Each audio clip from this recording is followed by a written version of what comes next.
Ngayong mga araw po ng pista, napapalibutan na tayo ng mas maraming tao.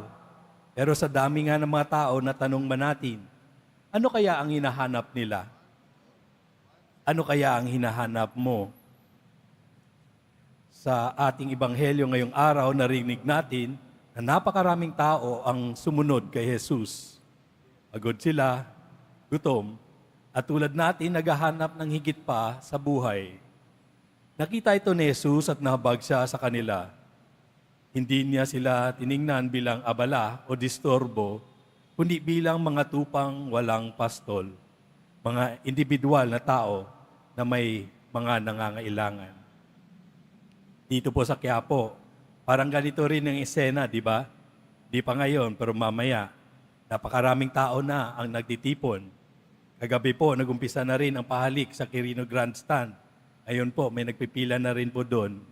Patuloy na ang dumadagsa upang ipagdiwang ang piyesta ng Nazareno 2025. Marami po ang nandito para magpasalamat kay Jesus Nazareno para sa mga biyayang natanggap.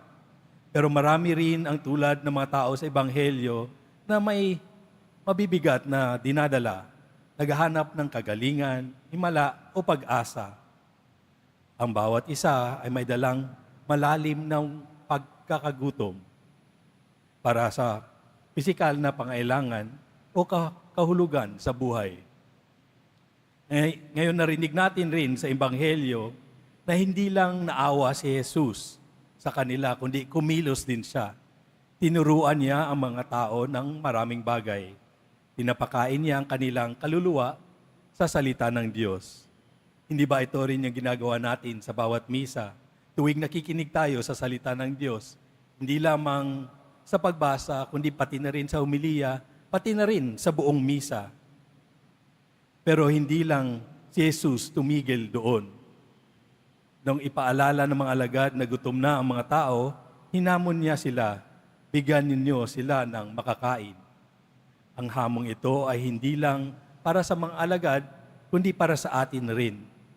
Habang naririto tayo para sa pista, madali lang mag-focus tayo sa ating sariling debosyon, ating panata, sa ating dasal, sa ating sakripisyo. Pero hinihiling din ni Jesus na tumingin tayo sa iba. Sa dami nga ng tao dito, ilan kaya ang nangangailangan ng ating tulong?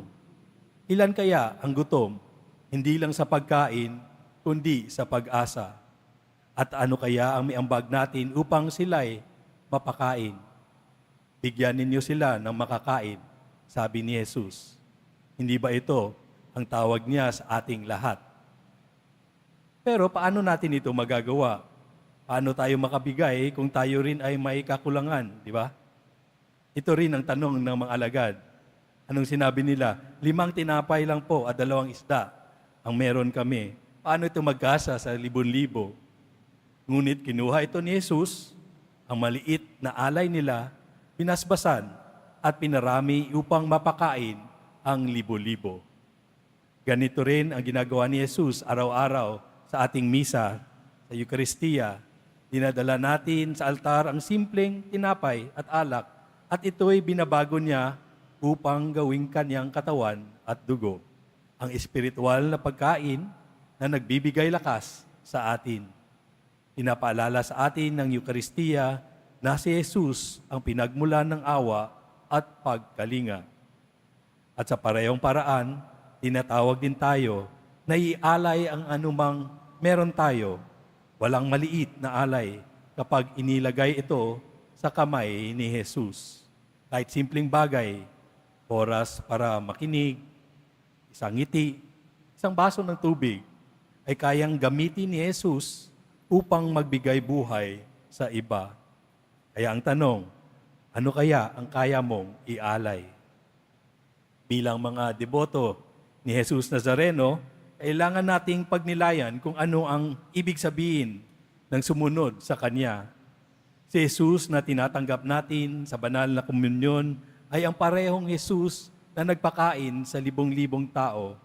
Tinawag niya tayo na tingnan ang napakaraming tao dito, hindi lang bilang abala, kundi bilang mga kapatid na nangangailangan.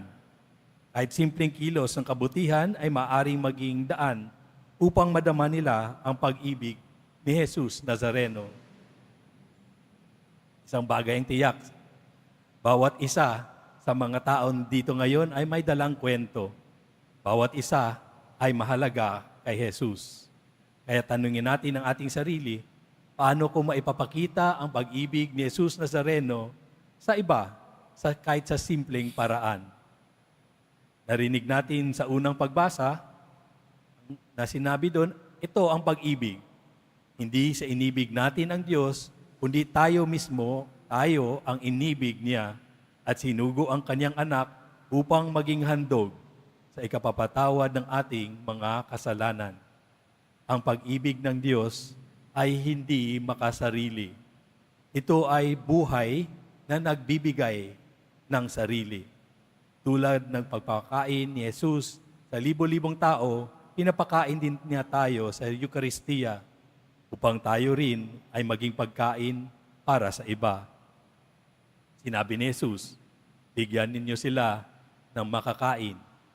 Ito ang kanyang panawagan sa atin na makibahagi sa kanyang misyon, hindi lang sa pagbibigay ng pisikal na pagkain, kundi sa pagbabahagi ng pag-asa at pag-ibig na nagmumula sa Kanya. Habang ipinagpatuloy natin ang ating misa ngayon, pagnilayan natin, ano ang kaya kong ialay kay Jesus Nazareno? Tulad ng 5 tinapay at 2 isda, ialay natin ang anumang meron tayo, kahit gaano kaliit, at magtiwala na paramihin ito ni Jesus upang alagaan ang Kanyang bayan. Amen.